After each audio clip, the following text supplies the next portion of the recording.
dominated by the royal funeral. I don't know if you guys heard, the Queen died. She was, I guess she was water skiing, and she hit a seal and went straight up in the air, and that was that. And so today, the world said farewell to Elizabeth. Tens of thousands of mourners lined the streets of London to catch a glimpse of the coffin as it passed them by. Is it weird to say I would like to own a car like that? I mean, really, you could fill it with kids and fish. The line to see the Queen's coffin stretched for miles, similar to what goes on here in America when Popeyes comes out with a new chicken sandwich. And it was quite a send-off. It was a big day for the royal bagpiper, who doesn't get much work. He surprised everyone with his take on the #1 song from the week of October 4th, 1980.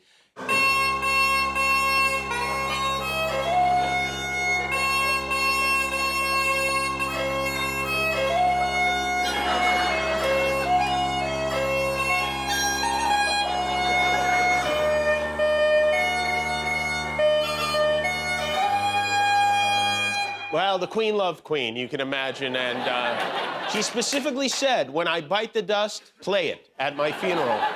2,000 dignitaries from all over the world were invited to the state funeral, which is a lot of dignity. I didn't even know the world had that much dignity left in it, but among the leaders who paid their respects were President Joe and Dr. Jill Biden. As you can see, their seats were almost as good as this random teenager who stopped by his way to GameStop or something. How did that happen? Our former president, Donald Trump, had something to say about the Biden seats. He wrote, "This is what's happened to America in just 2 short years. No respect. However, a good time for our president to get to know the leaders of certain third world countries. If I were president, they wouldn't have sat me back there, and our country would be much different than it is right now." Hey, I'm just glad he's finally admitting he isn't president, you know? It's... At least... Can you imagine him? Can you imagine him at the Queen's funeral complaining about his seats? I think we can, really. Before he left for London, the actual President Biden sat with 60 Minutes for an interview, during which he said a number of interesting things. He said the pandemic is over, which is weirdly not reassuring at all. It's like saying Freddy Krueger is dead and he's never coming back.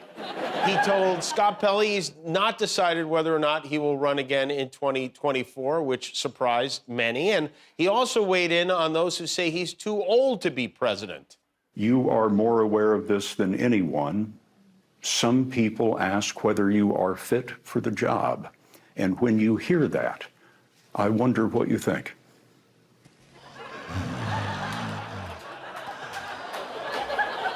Well, the same thing happens to me when I watch 60 Minutes. It's hard to... On the subject of those documents Trump relocated to his house, Biden said he couldn't understand how anyone could be that irresponsible. Apparently, he's unaware that Trump looked directly into a solar eclipse. And Trump has been mashing his little fists together more than usual lately. He had not been back to Florida since the FBI showed up to repo the documents he decided were his. He wrote, "I'll soon be heading to the scene of the unwarranted, unjust, and illegal raid and break-in of my home in Florida, Mar-a-Lago." Unwarranted. The FBI literally had a warrant. And let's clear another thing up. What happened at Mar-a-Lago was not a raid or a break-in. They asked him to return the documents, and they only showed up to take them when he didn't. They told him they were coming before he did. This is not a raid or a break-in. A break-in is what Trump used to do in the Miss Universe dressing room, okay?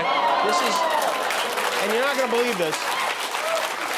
Well, when MAGA PI got back to Mar-a-Lago, he didn't like what he saw. He wrote, "Arrived in Florida last night. After what they've done, the place will never be the same. It was ransacked and in far different condition than the way I left it. Many agents, and they didn't even take off their shoes in my bedroom." Nice. Out of all the terrible qualities Donald Trump has, who would have guessed he's also one of those people who makes you take your shoes off in his house? What a Karen. All he does is complain. It's George Washington. And by the way, if you've never seen it, everything at Mar-a-Lago is just beautiful. The carpets, everything's so classy. It's like if Joe Exotic won the Megabucks lottery. Shulistan headlined a rally at in Youngstown, Ohio on Saturday. And who did they find in the crowd? Why, none other than Mr. MyPillow Mike Lindell, who seems to be getting madder with each passing day about the fact that the FBI pulled him over and seized his jitterbug phone. On Tuesday, we are filing lawsuits against the United States government, the FBI, and it's going to be massive. They violate my First Amendment right, Fourth Amendment right, Fifth Amendment right, Sixth Amendment right, and there's going to be some big surprises that day where it's going to set a precedence, okay? So to boldly go where nobody's gone before in lawsuits. That's right. Tomorrow, Mike Lindell will be suing the Constitution of the United States. I can't wait to see what his surprises are. I mean, from now on, we're putting squirrels in all our pillows, live.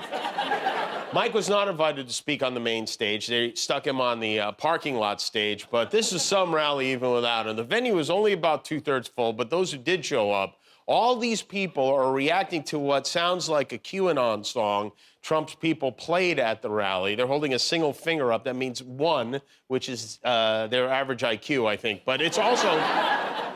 It's part of the lyrics to, there's a QAnon theme song, and one is part of the song. It would seem that Trump has now fully embraced the lunacy because these are the only people who still believe there's a conspiracy against him. Things are getting very crazy out there. Trump did 90 minutes of new material, which included a shout out to one of his biggest, and I mean that literally, fans. Gino DeFabio. Gino DeFabio. Gino, look at him. Look how skinny he is. He lost 150 pounds. What's going on? How'd you do it, Gino? How'd you do it? We'll have to tell Oz about you. He'll give me a hint. Well, you never look better. You're a handsome man. I wouldn't say he's exactly small, but that's a lot of weight. Is that a compliment? You don't look too good, Gino, but you never look better. Trump seems to be unaware of his own girth, right? Over the weekend, he posted this photo. I swear to God, this is real. He posted what seems to be a shot of the former governor of New Jersey, and he wrote, Chris Christie at a Roy Rogers at 11 p.m. in the evening trying to console himself. He's a terrible person, but sometimes he's funny, you have to admit. In Little Italy right now in New York, they're in the middle of the Feast of San Gennaro, which is a huge Italian food fest. It happens every year, and it's highlighted by a very competitive annual cannoli eating contest. Go, go, go, go, go, go! Returning to the competition this year was Matt Prusnik, who gobbled up 23 cannoli during last year's face-off, winning the title. When it was over, Prusnik was victorious once again, this time only taking down 18 cannoli. I'll be fine. Yeah, I got dinner reservations tonight at 8, so. Well, I hope Matt's saving room for dessert. We, by the way, are going to be in New York. Next week, we're headed to Brooklyn for the first time in 3 years for a week of shows from the Brooklyn Academy of Music. Guillermo is already en route aboard his bus, the Guillermo. He's making stops in, first we send him to Philadelphia, then he's going to Dallas tomorrow, Chicago, and Boston. It's a circuitous route, but he is in the parking lot at Lincoln Financial Field in Philly, which is the site of tonight's Monday Night Football game. The Eagles are playing the Vikings, and there's Guillermo. Hey, Guillermo.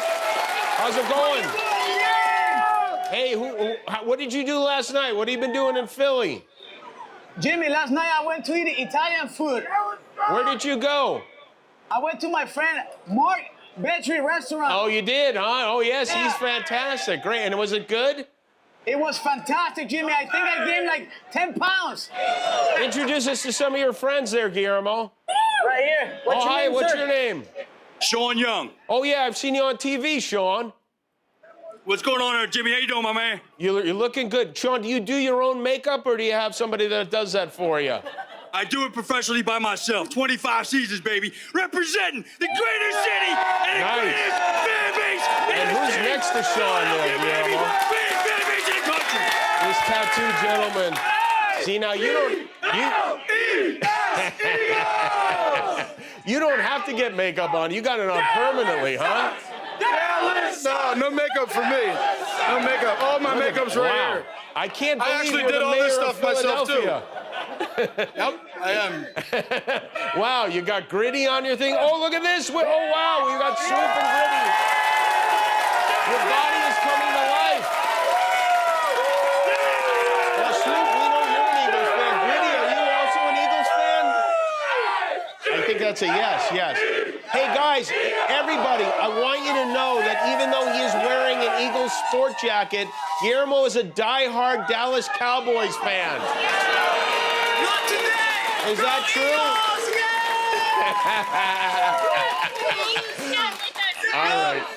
All right, thanks, everybody. You're having too much fun for me to hear you, but good luck, and make sure you get on the bus, Guillermo. We'll see you in Dallas tomorrow with your favorite team. I'll see you tomorrow! All right. Now, this seems like a good time to segue back to the Queen. So the funeral is all over the news today, but I wonder how much attention Americans are actually paying to this. So we went out on Hollywood Boulevard today. We asked pedestrians, people walking by, if they watched the Queen's funeral, and I asked about some things we totally made up in tonight's royal edition of Live Witness News.